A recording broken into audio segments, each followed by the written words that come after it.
On parle depuis quelques jours, et bien on a lancé le fonds d'investissement pour la défense. Et oui, il faut se préparer.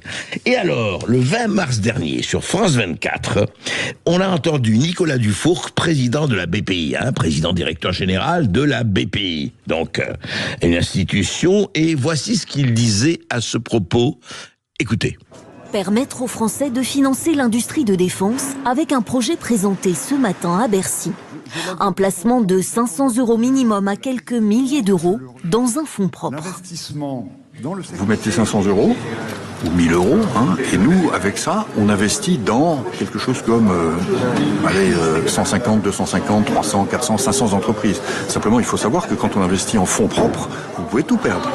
Donc, c'est pas un livret protégé par l'État, avec un avantage fiscal, etc. Vous êtes un investisseur.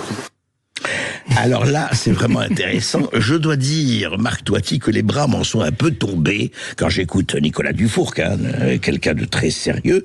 Alors, fonds d'investissement, voilà, 500 €, vous pouvez mettre 1000 €, 2000 €, etc. Mais attention, prenez tous les risques. Marc Toiti, bonjour. Bonjour, cher André, bonjour à toutes et à tous. Vous êtes conseiller économique à eToro. Vous avez votre YouTube, chaîne qui marche très fort, Marc Toiti TV. Alors dites-moi, je comprends pas, on fait un fonds d'investissement, donc c'est pas un emprunt, et on vous dit, allez, vous allez mettre de 500 € à 3000 €, et puis voilà. Mais alors, c'est quoi ça ? C'est assez incroyable, si vous voulez. C'est-à-dire qu'au début, quand j'ai entendu ça, je croyais que c'était une blague. C'est-à-dire que, en fait, qu'est-ce qu'on vous propose ? Alors, on vous dit, bon, vous mettez minimum 500 €, mais attention, bloquez au moins 5 ans. On ne peut pas toucher à l'argent. Oui, bloquer 5 ans. C'est pas un livret A, on peut fonctionner comme ça quand on veut. Non, c'est bloqué au moins 5 ans. On n'a pas encore le détail, ça peut-être même plus. Et évidemment, il n'y a aucun taux d'intérêt garanti, on ne dit pas combien ça va ramener, et même le capital n'est pas garanti. C'est ce que vient de dire effectivement M. Dufourcq, qui est le PDG de BPI France, qui va justement gérer ce fonds. Donc il le dit lui-même, vous pouvez tout perdre. Alors j'étais assez surprise que, quand j'ai entendu ça, c'était sur France 24, justement, j'ai fait ensuite l'interview, mais ça n'a pas du tout été repris. Et j'ai même entendu, je ne vais pas donner de nom pour être par charité, mais certains journalistes économiques de chaînes qu'on connaît, de chaînes françaises, dire, ça peut ramener 10 à 15%. Ça, c'est incroyable. Comment on peut taux d'intérêt qui n'a jamais été avancé, mais rien du tout. Non, c'est-à-dire, en fait, ils se sont dit, bon, c'est que ce qu'on appelle le private equity, ça veut dire, voilà, des investissements sur des entreprises, notamment des startups, etc. Ça peut ramener parfois entre 10 et 15%. C'est vrai, mais encore une fois, c'est le couple rendement-risque. S'il y a un rendement potentiellement élevé, ça veut dire qu'il y a aussi un risque élevé. Mais donc aucune garantie. Aucune garantie. On peut faire plus 15, mais aussi moins 15. Oui, c'est assez incroyable. Alors j'ai même vérifié, parce que j'ai fait un tweet la semaine dernière en disant c'est plus fort que Madoff. Effectivement, j'ai regardé la notice, c'est ce que proposait Madoff à l'époque. Oui, les subprimes. C'était une arnaque, comme vous le savez. On le sait, mais à l'époque, on ne le savait pas. Le fameux schéma de Ponzi. Exactement. Donc en fait, pour faire ça, bon, ça ne sera pas pareil là, mais il prenait l'argent des nouveaux adhérents pour payer les anciens, bref. Et même lui, qu'est-ce qu'il proposait comme rendement ? 8 à 12%. Et là, on lui propose 15%. 10 à 15. C'est quand même assez incroyable. Et ce sont des journalistes économiques, encore une fois, normalement, qui doivent faire leur boulot, qui doivent vérifier, qui sortent ça au grand public. Alors, c'est possible de gagner 10 à 15%, mais il faut aussi dire, vous pouvez aussi, comme l'a dit d'ailleurs M. Dufourcq, vous pouvez aussi tout perdre. Donc il faut mettre les deux dans la balance et dire effectivement aux Français, vous pouvez y aller, mais c'est risqué. Et alors le plus grave, c'est que on ne nous dit pas du tout sur quoi on va investir. Parce que, encore une fois, on dit, oui, on va investir dans les entreprises. Sur la défense. C'est très vague. C'est-à-dire, ce qu'on veut, c'est par exemple, si on vous dit, on va investir dans des entreprises de la défense qui vont faire de l'innovation, là, ça a de l'avenir. Si c'est pour produire, effectivement, des munitions ou des chars, etc., c'est bien, mais quelle est la rentabilité de cette production ? Et si demain, on l'espère tous, il n'y a pas de guerre, parce que là, finalement, on veut nous faire peur, nous faire croire qu'il y aura la Troisième Guerre mondiale, mais si on l'espère tous, on évite cette Troisième Guerre mondiale. Que vont devenir ces entreprises ? Parce qu'il n'y aura pas besoin de commandes aussi fortes que cette annonce. Donc la rentabilité ne sera pas là. Donc moi je dis aujourd'hui, il faut dire les choses, il faut être honnête. Ça me rappelle encore une fois, bon ça c'est l'histoire, vous savez, l'histoire se répète comme on le dit souvent, l'affaire des emprunts russes. Ah oui, rappelez l'affaire des emprunts russes. C'est intéressant parce que à l'époque, je ne sais pas si vous vous rendez compte, mais un tiers de l'épargne des Français entre 1888 et 1914. En gros, un tiers des Français, de l'épargne des Français était dans les emprunts russes. Vous vous rendez compte, c'est l'équivalent de 50 milliards d'euros d'aujourd'hui. Des sommes énormes. Et on tenait exactement le même discours qu'aujourd'hui. Ah, c'est un emprunt garanti. Le ministre de l'économie de l'époque disait prêter à la Russie, c'est prêter à la France. Vous voyez, donc on jouait sur la corde sensible. Ah, on m'a sorti ça la semaine dernière dans une émission. On a dit, ah Marc, vous n'êtes pas patriote. Moi, bien sûr que je suis patriote, mais je veux dire, patriote, ça veut pas dire se faire plumer. En plus, c'est même pas ça. C'est qu'ils disaient à l'époque, pour les emprunts russes, c'était bien faux. Emprunt garanti, ici, ils le disent même pas. Ah oui, là, ici, ils même pas. Ici, c'est même pas garanti. C'est encore plus fort. Mais comme vous le savez, pour finir l'histoire des emprunts russes, malheureusement, il y a 1,5 million de Français, à l'époque, qui ont perdu toute leur épargne. Oui, c'est énorme. Ils avaient fait confiance, et à l'époque, on a découvert justement que les banques, les journalistes, etc., étaient payés par la Russie, de l'époque, par le tsar, évidemment, le gouvernement russe, pour effectivement promouvoir ces produits. Attendez, là on est quand même en 2025, il faut se réveiller. Et c'est ça, moi, qui me fait beaucoup de peine, c'est que, en fait, on joue sur le manque de connaissances économiques des Français. D'ailleurs, on l'alimente souvent. Et donc, pour dire, non, mais allez-y, là, c'est bon, il n'y a pas de problème, vous allez gagner 15%. Attendez, j'ai regardé, même Dassault. C'est-à-dire 15%, ça veut dire qu'en 10 ans, on gagne 300%. Ça donne envie. Pas mal, oui. Même le Nasdaq, la bourse des valeurs de croissance, n'a pas fait autant en 10 ans. Vous voyez ce que je veux dire? Et si vous prenez une entreprise de défense, par exemple Dassault Aviation, qui est une très belle entreprise, etc., qui gagne de l'argent, qui fait nos avions, c'est une fierté nationale, en 10 ans, elle a gagné 80%. Le cours d'action. Donc vous voyez, on est très loin des 300%. Donc, encore une fois, moi je suis, bien sûr, pourquoi pas, mais il faut dire la vérité aux Français. Il faut dire les choses. Mais Marc, tu as dit, qu'est-ce que c'est? Est-ce que c'est, parce qu'on le sait depuis déjà des mois, voire des années, là on essaye de dire la guerre arrive, etc.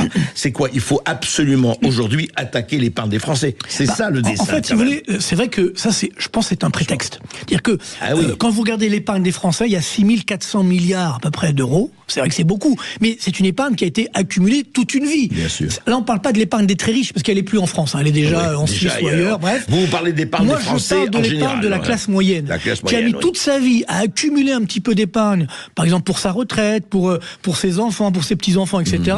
Donc c'est cette épargne-là qui effectivement est en danger, entre guillemets. Elle est de 6 400 milliards d'euros. Au total, 6 400 milliards, tous les Français. Alors, il y a une grosse partie de cette épargne qui est notamment dans l'assurance vie ou l'épargne retraite, ce qui est également bloqué, ce qui est tout à fait logique. Mais néanmoins, là aussi, c'est une épargne normalement de précaution, en cas de coup dur, vous voyez. Donc là, on est en train de vous dire, non, finalement, là, vous allez investir, et c'est très astucieux. Parce que c'est vrai que, au moment, on a eu peur que le gouvernement dise, oula, on va prendre l'épargne, l'argent du livret A, on va le mettre sur la défense. Il en était question. Ce qui aurait été évidemment là aussi très dangereux, puisque l'épargne sur le livret A, c'est pour le logement social. C'est-à-dire, si vous mettez pour la défense, qu'est-ce qui reste pour le logement social? Donc c'était un petit peu délicat. Même juridiquement, on n'est pas le droit de le faire. Donc on a trouvé le fonds d'investissement. Après, il y avait l'idée de dire, on va peut-être prendre un impôt supplémentaire. Bon, ça va peut-être d'ailleurs arriver un jour, ça on ne sait pas trop. Donc là, c'est très astucieux, parce que en gros, c'est les Français, sous la forme du volontariat, qui disent, oui, moi j'y vais, je veux y aller.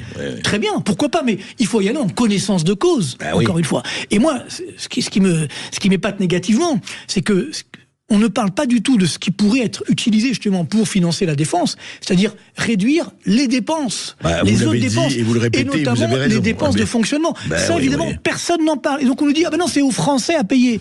Ça fait déjà des années que les Français payent. Ils demandent, voilà, écoutez, à fond perdu, et soyez patriotes, investissez, peut-être vous perdrez tout. D'ailleurs, Nicolas Dufourc, encore une fois, l'a dit. C'est pas moi qui le dis, encore une fois, c'est Nicolas Dufourc lui-même, vous voyez, donc il a sa couleur. Et à votre avis, ça va marcher, ça? Enfin, ça peut marcher. C'est ça qui est fou, c'est que je pense que ça va pas marcher en partie. C'est-à-dire qu'il y a beaucoup de Français, effectivement, alors ils n'écoutent pas tous Sud Radio ou ma chaîne YouTube, malheureusement, mais il y en a beaucoup qui écoutent, mais pas suffisamment peut-être, mais ça commence quand même à se diffuser. Un peu, mais c'est vrai que on touche la fibre patriotique. On vous dit, attendez, un peu comme pour les emprunts russes. Prêter à la Russie, c'est prêter à la France. Là, comment? Moi, on me l'a dit la semaine dernière sur une émission, que j'aime beaucoup d'ailleurs, mais Marc, vous n'êtes pas patriote, c'est pas possible. Moi, je suis très patriote, je paye mes impôts, il n'y a pas de problème, j'aime la France. Non, mais dire ce qui est, c'est pas le. Ça, c'est être patriote, c'est dire la réalité des choses. Après, vous savez, chacun fait ce qu'il veut. Et même si vous regardez, j'ai regardé dans ce qu'on appelle le capital risque, le private equity entre guillemets, donc ce que font les Français notamment, BPI France et autres.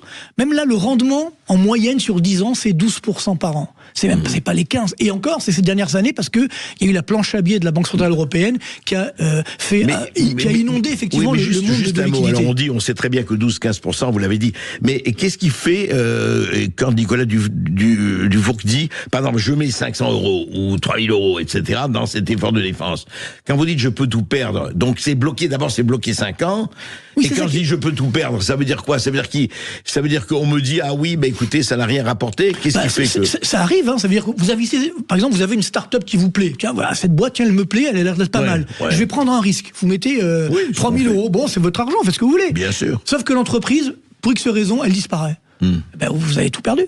Tout simplement. Alors là, ça sera pas le cas, parce que il y aura quand même j'espère, des commandes publiques. On peut l'espérer. Bon, mais encore une fois. C'est la défense, hein. Oui. Ouais. Sauf que si demain, parce que là, espérons-le, qu'on tombe sur une paix bien négociée, etc. Et moi, ce qui m'inquiète, c'est que, vous avez remarqué, en quelques semaines, on est passé d'un climat où finalement, voilà, justement, on parlait du risque de dépenses publiques, de dette publique, etc., de dérapage. Puis là, hop, l'effort de guerre, on a tout oublié. Oui, absolument. Il n'y a plus de déficit. Il n'y a plus de déficit, il n'y a plus de dépenses publiques. Il n'y a plus rien. Et même on vous dit, l'argent qui sera mis là-dedans, de la part de l'État, ça ne sera pas compté dans le déficit. Ça ne sera pas compté pour Bruxelles, mais ça sera compté, ça sera vraiment là. Dans la réalité, oui. C'est incroyable comment on peut, encore aujourd'hui, à notre époque, se faire avoir. C'est-à-dire que, moi, encore une fois, je fais mon métier d'économiste où je dis, voilà, il faut regarder la réalité en face aujourd'hui. La France est un pays qui est surendetté. Et d'ailleurs, regardez bien, c'est pas que la France, même les Allemands, qui étaient pourtant rigoureux, ils ont dit hier encore, il y a quelques jours, non, nous on dérape tout sur les déficits publics, ça y est, on lâche tout. On va financer, c'est incroyable. Et là, il y a un problème pour nous les Français. Parce que comme l'Allemagne va augmenter sa dette publique, eh bien nous, vous savez que nous les Français, on émet énormément de nouvelles dettes. Cette année, on va émettre 340 milliards d'euros de nouvelles dettes. Sauf que là, il n'y avait pas trop d'Allemands. Maintenant que les Allemands vont arriver sur le marché, ils vont dire, attendez, non, mais moi aussi je veux de l'argent. L'investisseur, qu'est-ce qu'il va préférer ? L'Allemagne qui est triple A ou la France qui est double A, bientôt simple A. Il va préférer l'Allemagne. Donc ça va assécher le marché pour nous, ce qui va faire augmenter les taux d'intérêt et casser l'activité économique. Vous voyez, il faut juste regarder la réalité en face, ce qu'on n'ose pas faire aujourd'hui.